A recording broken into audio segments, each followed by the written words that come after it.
സംസ്ഥാനത്ത് ഉയർന്ന ചൂട് റിപ്പോർട്ട് ചെയ്യപ്പെടുന്ന സാഹചര്യത്തിൽ പൊതുജനങ്ങൾക്കായി സംസ്ഥാന ദുരന്ത നിവാരണ അതോറിറ്റി ജാഗ്രതാ നിർദ്ദേശങ്ങൾ പുറപ്പെടുവിച്ചിട്ടുണ്ട്.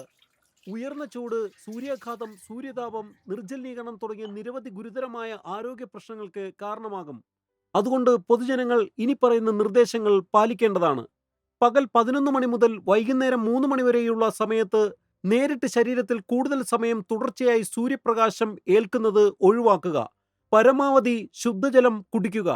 ദാഹമില്ലെങ്കിലും വെള്ളം കുടിക്കുന്നത് തുടരുക. നിർജ്ജലീകരണം ഉണ്ടാക്കുന്ന മദ്യം, കാപ്പി, ചായ, കാർബണേറ്റഡ് ശീതള പാനീയങ്ങൾ തുടങ്ങിയവ പകൽ സമയത്ത് ഒഴിവാക്കുക. അയഞ്ഞ ഇളം നിറത്തിലുള്ള കോട്ടൺ വസ്ത്രങ്ങൾ ധരിക്കുക. പുറത്തിറങ്ങുമ്പോൾ പാദരക്ഷകൾ ധരിക്കുക. കുടയോ തൊപ്പിയോ ഉപയോഗിക്കുന്നത് നല്ലതായിരിക്കും. പഴങ്ങളും പച്ചക്കറികളും ധാരാളമായി കഴിക്കുക. ORS ലായനി, സംഭാരം തുടങ്ങിയവയുടെ ഉപയോഗം പ്രോത്സാഹിപ്പിക്കുക.